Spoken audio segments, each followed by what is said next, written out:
किशोर ने अपने हाथ में पकड़े पत्र को एक बार फिर से पढ़ लेना चाहा। उनकी बूढ़ी आंखों से आंसुओं की दो बूंदें अपने आप टपक कर पत्र पर फैल गईं। किशोर के लिए सबसे अधिक तकलीफ दे जो बात थी वो ये कि पत्र लिखने वाली ने अपने जीवन में पत्र लिखा तो था, लेकिन उसको डाक में डालने का आदेश नर्सिंग होम की निदेशिका को अपने मरने के बाद ही दिया था। जब तक ये पत्र किशोर को मिला, इसे लिखने वाली इस संसार से जा चुकी थी। खुद को किसी प्रकार संभालते हुए किशोर ने एक बार फिर से पत्र को पढ़ा।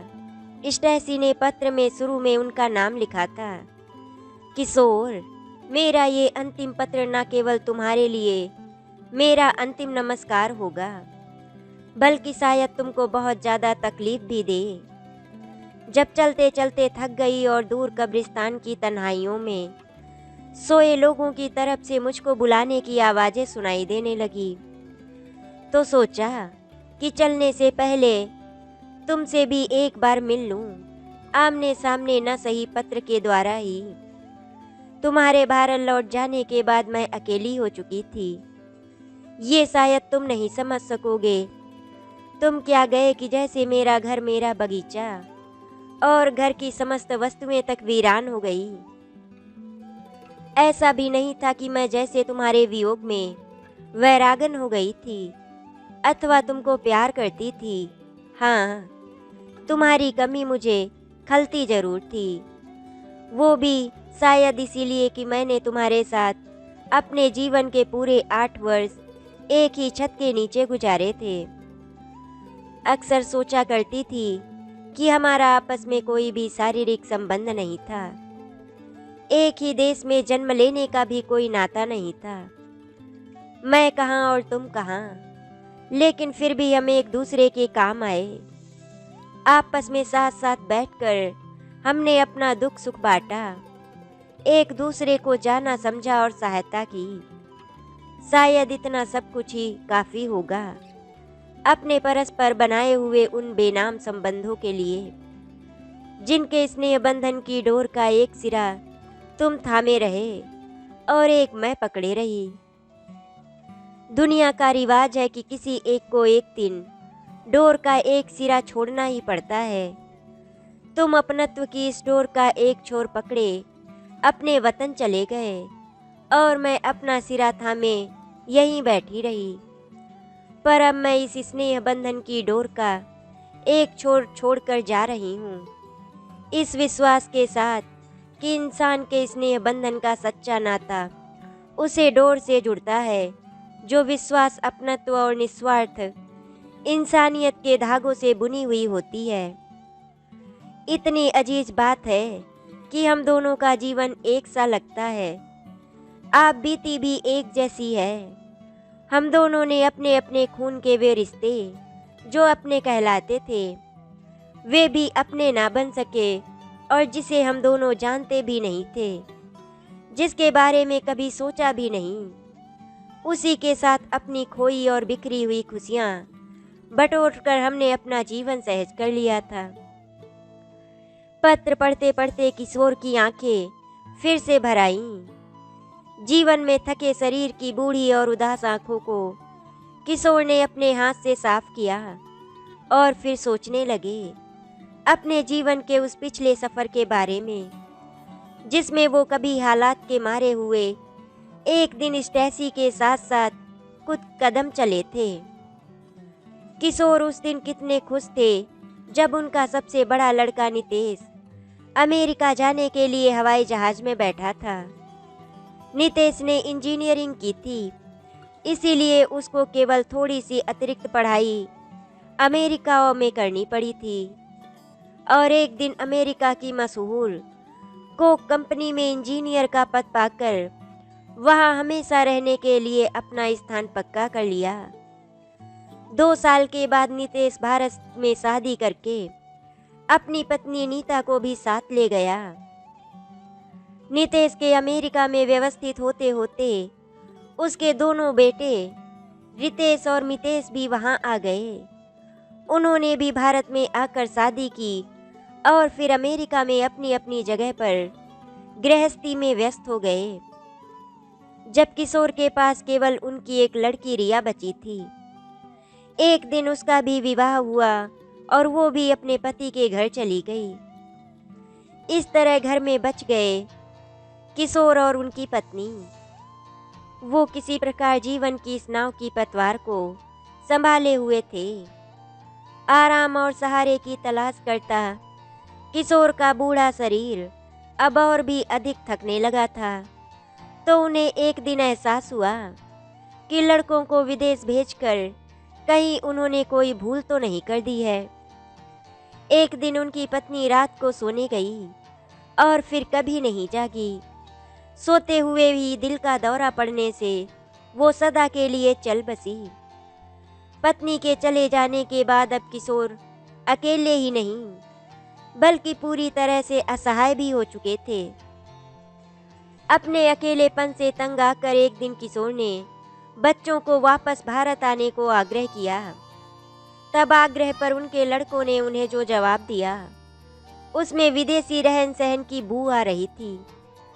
बच्चों की दलीलों को सुनकर किशोर ने अपने किसी भी लड़के से दोबारा वापस भारत आने के लिए ना तो कोई आग्रह किया और ना ही कोई जिद। अपने बच्चों की बातें सुनकर किशोर ने चुप्पी साध लेना ही उचित समझा था। वो चुप हो गए थे और अपने तीनों लड़कों से बात तक करनी बंद कर दी। ऐसे में लड़कों का कोई पत्र आता तो वो उत्तर ही नहीं देते। फोन आता तो या तो उठाते ही नहीं और यदि कभी भूले भटके उठा भी लिया तो व्यस्त हूँ बाद में फोन करूँगा कहकर वो बात भी नहीं करते थे। अंत में उनके लड़कों को जब एहसास हो गया कि पिताजी उनके रवैये से नाराज हैं तो उनकी कभी कभार आने वाली टेलीफोन की घंटियां भी सुनाई देनी बंद हो गई। ये सिलसिला बंद हुआ तो किशोर की जिंदगी के कटु अनुभवों के गुब्बारों में स्वार्थी संतान की यादों की कसक अपने आप ही धूमिल पड़ने लगी। उन्होंने हालात से समझौता करके स्वयं को अपने ही हाल पर छोड़ दिया। एक दिन अचानक ही उनका सबसे छोटा लड़का मितेश बगैर अपने आने की सूचना दिए घर आया तो वर्षों बाद संतान का मुख देखते ही किशोर का सारा गुस्सा पलक झपकते ही हवा हो गया। उन्होंने सारे गिले शिकवे भूलकर मितेश को अपने सीने से लगा लिया।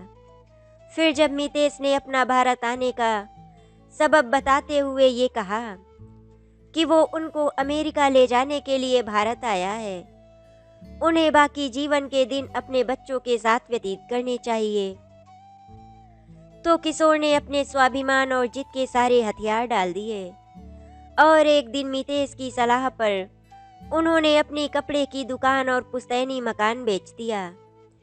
इससे जो पैसा मिला उसे बैंक में जमा कर दिया। इस तरह किशोर एक दिन विदेश की उस भूमि पर सदा के लिए बसने आ गए जिसका बखान उन्होंने अब तक किताबों और टेलीविजन में देखा और पढ़ा था। किशोर को अमेरिका में अपने लड़के के घर में रहते हुए 1 वर्ष हो गया था और इस 1 वर्ष में उन्होंने क्या कुछ काम नहीं किया। वो व्यक्ति जिसने कभी भारत में रहते हुए 1 गिलास पानी खुद लेकर नहीं पिया, अब वो अपनों के आदेश पर खाना बनाने और उन्हें पानी पिलाने का काम कर रहा था। किशोर ने कभी एक रूमाल तक नहीं धोया था, पर वो अमेरिका आकर बेटे के घर में नौकरों की तरह सारे घर के कपड़े धोया करता। इसके अलावा मितेश के दोनों बच्चों की देखभाल, उनका कमरा ठीक करना, उन्हें खाना पानी देना, उनके स्कूल जाने के समय उन्हें स्कूल बस तक छोड़ने जाना और स्कूल से वापस आने के समय उन्हें घर लाने के लिए अपना अतिरिक्त समय देना अब किशोर के लिए हर एक दिन की साधारण सी बात हो चुकी थी। इस बीच जरूरत से अधिक काम करने तथा बढ़ती हुई उम्र के हिसाब से शरीर पर अधिक भार पड़ने से किशोर एक दिन बीमार हो गए। साधारण दवाओं से ठीक नहीं हुए तो मजबूर होकर उन्हें डॉक्टर को दिखाना पड़ा। डॉक्टर की सलाह पर उन्हें अस्पताल में कुछ दिनों तक रखना पड़ा। इससे एक अतिरिक्त आर्थिक भार और अपना अतिरिक्त समय देने की परेशानी मितेश व उसकी पत्नी के ऊपर आ गई। किशोर का कोई अलग से चिकित्सा बीमा तो नहीं था, इसीलिए उनकी आर्थिक सहायता के लिए जब मितेश ने अमेरिकी सरकार के सोशल सिक्योरिटी कार्यालय में अर्जी दायर की तो वहां से भी ये कहकर मना कर दिया गया कि ये सुविधा अब केवल उन प्रवासियों को ही उपलब्ध है जिन्होंने अमेरिका में अपने सोशल सिक्योरिटी नंबर के साथ बकायदा लगभग 3 वर्ष तक कार्य किया होगा। ये पता चलने के बाद मितेश और उसकी पत्नी दोनों के ही सोचे हुए मंसूबों पर पानी फिर गया, क्योंकि उन्होंने सोचा था कि किशोर को अपने पास बुलाकर रखने पर 2 प्रकार की सुविधाएं उन्हें स्वतः ही मिल जाएंगी। एक तो उनके दोनों बच्चों को देखने के लिए निशुल्क बेबी सिटर का प्रबंध हो जाएगा, जिससे लगभग $400 उनके प्रति सप्ताह बचा करेंगे, और साथ ही किशोर को सरकार के द्वारा मिलने वाली प्रतिमाह कम से कम $500 की सोशल सिक्योरिटी की आर्थिक सहायता भी मिलती रहेगी। इस बात का पिता को तो कुछ पता ही नहीं चल पाएगा, सो एक पंथ दो काज वाली कहावत भी ठीक काम करती रहेगी। किशोर के लिए मितेश जब सोशल सिक्योरिटी का लाभ न ले सका और साथ ही उनके बीमार हो जाने पर उनकी चिकित्सा का एक अतिरिक्त खर्च भी उस पर आ पड़ा, तो उसके व उसकी पत्नी के बदले स्वभाव को किशोर की बूढ़ी अनुभवी आंखों ने पहचानने में देर नहीं लगाई। वो समझ गए कि अब उनका अपने बेटे और बहू के घर में रहना उन दोनों के लिए बोझ बन चुका है। इसके साथ ही किशोर को ये समझते देर नहीं लगी कि मितेश का अचानक से भारत आना और उनको अपने साथ अमेरिका ले जाना मात्र उसका उनके प्रति प्रेम और अपनत्व का एक झूठा लगाव ही था। सच तो ये था कि मितेश और उनकी पत्नी को केवल अपने दोनों बच्चों की देखभाल के लिए उनकी ज़रूरत थी, और अब उनके बच्चे बड़े हो गए तो बूढ़ा लाचार बाप बेटे व बहू के लिए बोझ बन चुका है। एक दिन किशोर ने मितेश से कहा, मेरा यहाँ रहने से कोई मतलब तो निकलता नहीं है, बेहतर होगा कि मुझे भारत भेजने का प्रबंध कर दो। ये सुनते ही मितेश का पारा 7वें आसमान पर चढ़ गया। वो चिल्लाकर बोला, क्या समझ रखा है आपने हमें? कुबेर का खजाना तो नहीं मिल गया है कि जिसे जब चाहे जितना खर्च कर लो। पूरे $1500 से कम का हवाई जहाज का टिकट तो नहीं आएगा। कहाँ से आएगा इतना पैसा? हम अपने आप को बेच तो नहीं देंगे। यहाँ घर में आराम के साथ चुपचाप पड़े रहें और रोटियां तोड़ने में भी कोई तकलीफ होने लगी है क्या? तो फिर मुझे नीतेश या रितेश के पास ही भेज दो, कम से कम आबो हवा तो बदलेगी। किशोर ने साहस करके आगे कहा तो मितेश पहले भी अधिक झुंझलाता हुआ उनसे बोला था, मैंने उन दोनों को फ़ोन किया था, उन दोनों में से कोई भी आपको रखने के लिए तैयार नहीं है। उनका कहना है कि मैं ही आपको लेकर आया हूँ, सो इस मुसीबत को केवल मैं ही जानूँ और भुगतूँ।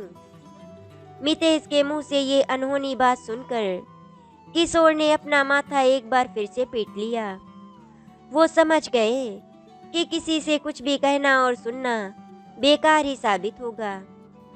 वो उस घड़ी को कोसने लगे जब बेटे की बातों में आकर उन्होंने अपना देश और अपनों का साथ छोड़ा था।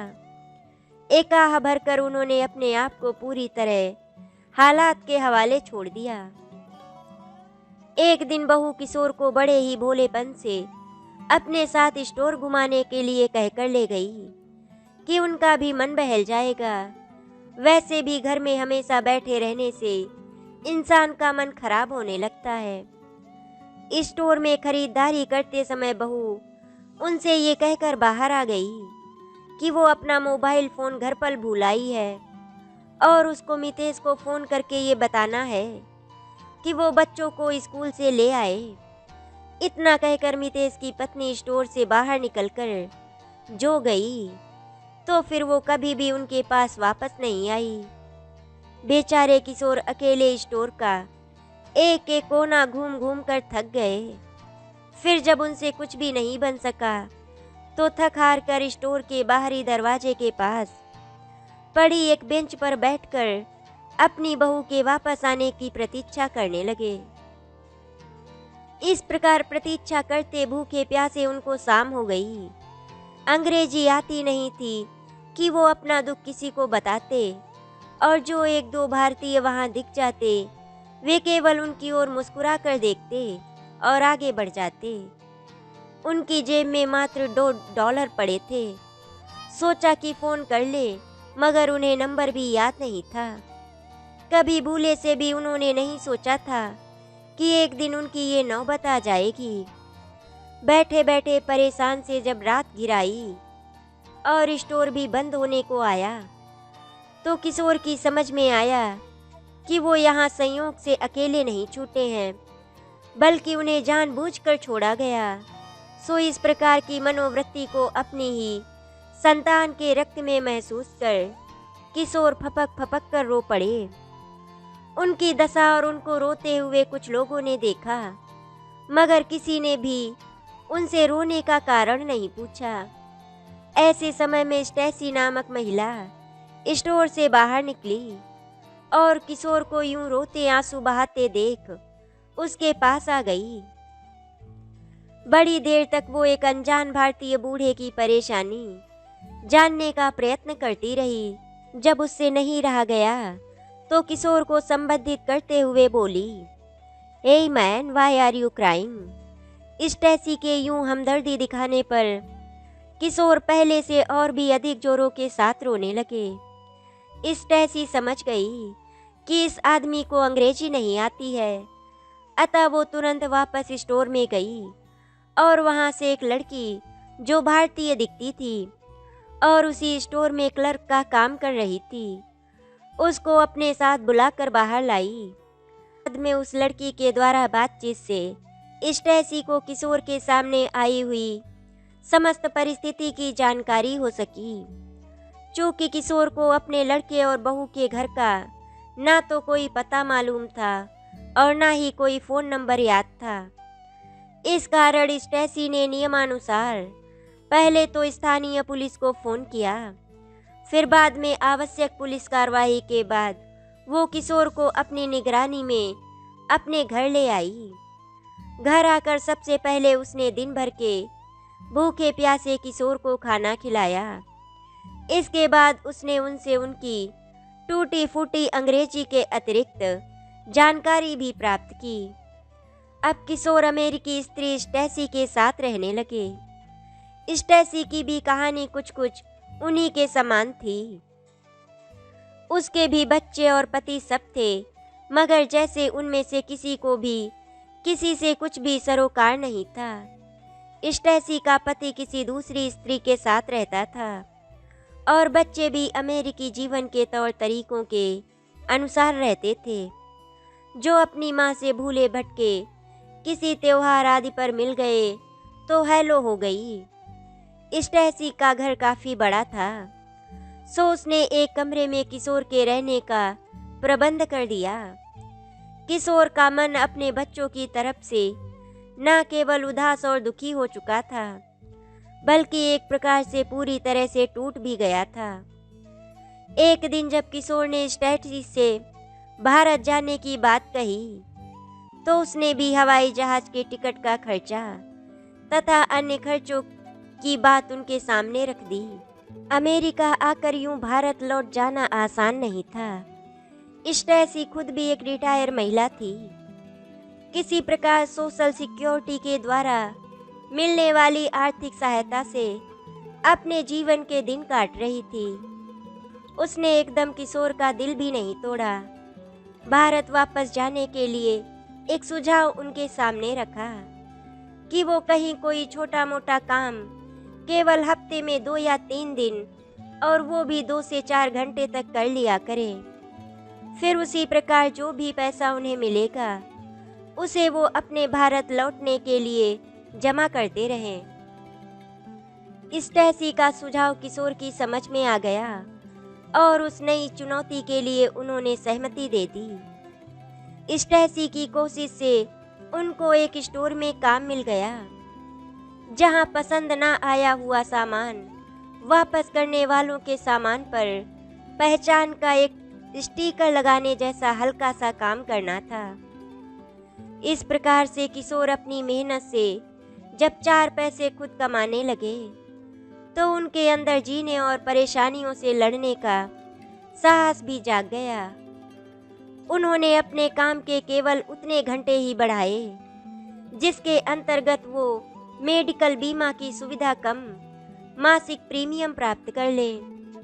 इस प्रकार से अब किशोर के जीवन के दिन सहज ही व्यतीत होने लगे थे। स्टेसी के मानवीय व्यवहार ने किशोर का जैसे सारा दिल ही जीत लिया था। दोनों एक ही पथ के राही थे। मानवता को छोड़कर उनके मध्य देश, समाज, शारीरिक और धार्मिकता जैसा संबंध नहीं था। दोनों एक दूसरे के हर एक सुख दुख में साथ दिया करते थे। जहाँ भी जाते साथ ही जाते। घर में ऊब होती तो कहीं भी घूमने निकल जाते। जो कुछ भी वे करते थे उसका ज्ञान एक दूसरे का रहता था। सो उनका जीवन सामान्य रूप से चल रहा था। इसी बीच एक दिन पुलिस की सूचना उनको मिली कि पुलिस विभाग ने उनके लड़के के घर का भी पता लगा लिया है। यदि वो चाहे तो उनको अमेरिका लाने वाले उनके लड़के के विरोध पर कार्रवाई कर सकते हैं, और यदि वो उनके घर जाना चाहते हैं तो भी जा सकते हैं। मगर पहले से ही चोट खाए किशोर ने ये सोचकर स्पष्ट इनकार कर दिया कि जिस बेटे ने अपने बूढ़े बाप को इस अनजान शहर में भीख मांगने के लिए सड़क पर छोड़ दिया, उसके पास अब क्या जाना और उससे क्या रिश्ता रखना। स्टेसी के सहयोग और सहारे के बल पर आखिर किशोर का सपना पूरा हो गया।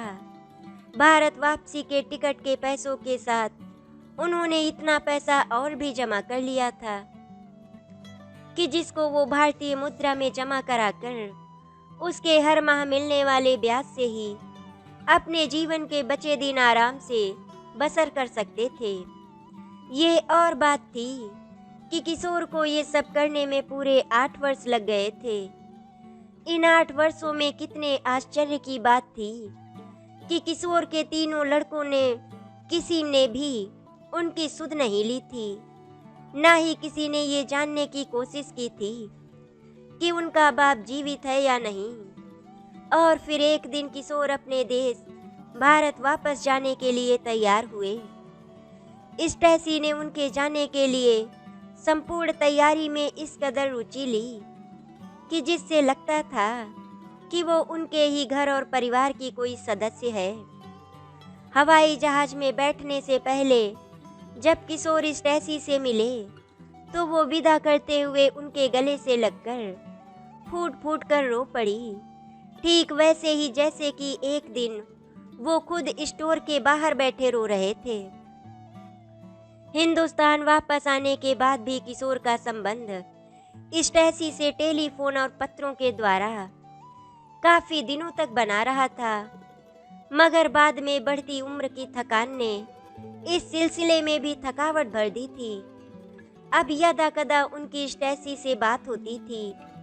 पत्रों का सिलसिला भी अब केवल ना के बराबर ही रह गया था।